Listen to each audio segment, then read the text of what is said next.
Bienvenue pour cette exploration de la sécurité des systèmes d'information, la SSI, en France. On a pas mal de documents sous la main, alors aujourd'hui on va décortiquer un peu comment tout ça fonctionne, quelle est la structure générale, qui sont les acteurs clés. Allons-y. Exactement.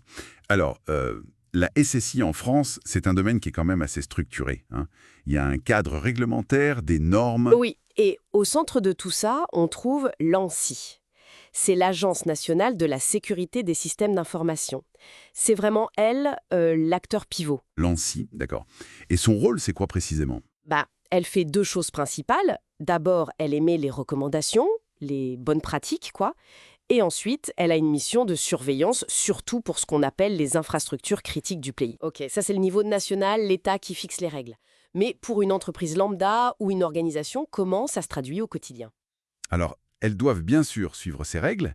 On pense tout de suite à des standards comme la norme ISO 27001. La fameuse ISO 27001, oui. Voilà, c'est un peu le manuel complet pour gérer la sécurité de l'information. Et puis, incontournable aujourd'hui, le RGPD, pour tout ce qui est données personnelles. Bien sûr. Et c'est là qu'un rôle devient vraiment essentiel dans les organisations. C'est le RSSI. Ah oui, le RSSI. Le responsable de la sécurité des systèmes d'information. On en entend beaucoup parler, c'est un peu le chef d'orchestre de la Sécu, c'est ça? C'est une bonne image, oui. Le RSSI, il définit la politique de sécurité, il s'assure qu'elle est mise en œuvre et respectée. Concrètement, ça veut dire quoi? Ça va de l'évaluation des risques ou sur les failles potentielles, à la gestion des incidents quand il y a un problème, mais aussi, et c'est très important, la sensibilisation des employés. Le facteur humain. Exactement. Et puis la veille, bien sûr. Rester au courant des nouvelles menaces, des nouvelles lois. C'est vraiment un rôle à la croisée des chemins, technique, organisationnel, humain. Très bien. Et si on regarde les activités concrètes de la SSI au jour le jour, c'est quoi le cœur du métier? Alors, il y a plusieurs grands axes. Bon, évidemment, protéger les données et les infrastructures, ça c'est la base. Mais il y a aussi toute l'analyse de risque en continu. Il faut anticiper. Tout à fait. Établir une gouvernance claire avec des règles écrites. La fameuse PSSI, la politique de sécurité des systèmes d'information, c'est un document clé par exemple. La PSSI, d'accord. Et puis former et sensibiliser tout le monde dans l'entreprise, encore et toujours. Enfin, surveiller en permanence ce qui se passe sur les réseaux, les systèmes, et être prêt à réagir très vite en cas d'alerte ou d'incident. C'est vraiment une approche globale en fait. Et pour construire une stratégie SSI qui tienne la route, on s'y prend comment? Par où on commence? Ça part d'une bonne compréhension des menaces qui pèsent spécifiquement sur son organisation. Chaque entreprise est différente. Logique. À partir de là, on définit un plan d'action. Qu'est-ce qu'on met en place pour prévenir? Comment on va détecter si quelque chose se passe? Comment on réagit? Et comment on s'assure qu'on est conforme aux règles, aux lois? Et ce n'est jamais terminé, j'imagine. Ah non, surtout pas. C'est un processus continu.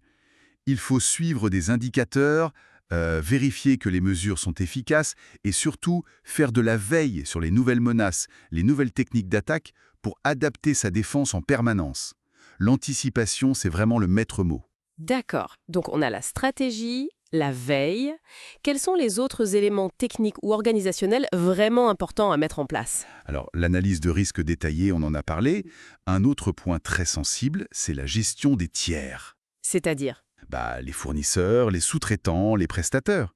S'ils ont accès à vos systèmes ou à vos données, leur sécurité devient votre problème. Il faut être très clair sur les exigences et vérifier qu'elles sont respectées. Après, il y a tout ce qui est maintien en conditions de sécurité, appliquer les patchs, les mises à jour, surveiller les vulnérabilités connues, configurer les systèmes de manière sécurisée. On appelle ça le durcissement. D'accord.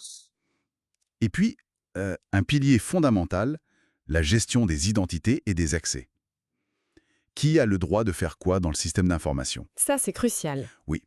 Souvent, ça passe par des outils comme Active Directory chez Microsoft, mais aussi des solutions de SSO, Single Sign-On, pour faciliter la vie des utilisateurs tout en gardant le contrôle. Et de plus en plus, le MFA, l'authentification multifacteur. Le petit code sur le téléphone, par exemple? Voilà, c'est ça. Pour être sûr que c'est bien la bonne personne qui se connecte. On pourrait aussi mentionner la PKI, pour gérer les certificats numériques, qui sont essentiels pour l'authentification forte et le chiffrement. Et si malgré toutes ces précautions, une attaque est lancée, comment on s'en rend compte et comment on réagit? Pour la détection, on utilise des outils spécialisés. Le plus connu, c'est le CIEM. SIEM? Security Information and Event Management. C'est une sorte de tour de contrôle qui collecte les journaux, les logs de plein de systèmes différents et qui essaye de repérer des activités suspectes en corrélant les événements. D'accord. On a aussi les IDS-IPS, des systèmes de détection et de prévention d'intrusion qui surveillent le trafic réseau. Et quand une attaque est détectée, il faut une réaction rapide et organisée. C'est souvent le job des SOC, Les SOC? les Security Operations Centers, des équipes dédiées à la surveillance 24/7 et à la réponse aux incidents. Parfois, on fait aussi appel à des CERT, des Computer Emergency Response Teams, pour une expertise plus pointue sur certains types d'incidents. Et pour limiter les dégâts si l'attaque réussit? Là, on entre dans le domaine de la continuité et de la reprise d'activité. Avoir un plan de continuité d'activité, le PCA, pour que les fonctions essentielles de l'entreprise puissent continuer, même en cas de crise majeure. Et un plan de reprise d'activité, le PRA, pour redémarrer les systèmes informatiques après un sinistre. On a beaucoup parlé technique et organisation, mais il y a un point qui revient tout le temps, la sensibilisation des utilisateurs. Ah oui, absolument fondamental. On dit souvent que l'humain est le maillon faible, mais il peut aussi être le premier rempart. Comment ça? Une bonne partie des incidents démarre par une erreur humaine. Un clic sur un mauvais lien, une mauvaise manipulation. Donc il faut absolument une stratégie de communication et formation continue.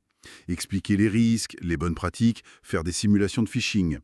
Adapter le message aux différentes populations de l'entreprise. C'est un effort de longue haleine. Et pour vérifier que tout ça fonctionne bien, hein? Les audits, indispensables. Des audits internes réguliers, mais aussi des audits externes, comme les tests d'intrusion, les fameux pen tests. Où on simule une attaque. Exactement, pour voir si les défenses tiennent. Et ces audits servent aussi à vérifier la conformité. Est-ce qu'on respecte bien le RGPD? Est-ce qu'on suit les exigences de l'ISO 27001 si on est certifié? Ou d'autres normes spécifiques, comme PCI, DSS, pour ceux qui traitent des données de carte bancaire? Justement, en parlant de réglementation spécifique, on entend parfois parler de NIS et de LPM en France. C'est quoi exactement NIS? Oui, ce sont deux textes importants. NIS, c'est la transposition d'une directive européenne sur la sécurité des réseaux et de l'information. Et la LPM, c'est la loi de programmation militaire. Ces deux textes imposent des obligations de sécurité renforcées à certains acteurs jugés critiques. Qui ça? Les opérateurs de services essentiels OSE pour NIS et les opérateurs d'importance vitale OIV pour la LPM. Ce sont des entreprises dans des secteurs comme l'énergie, les transports, la santé, la finance.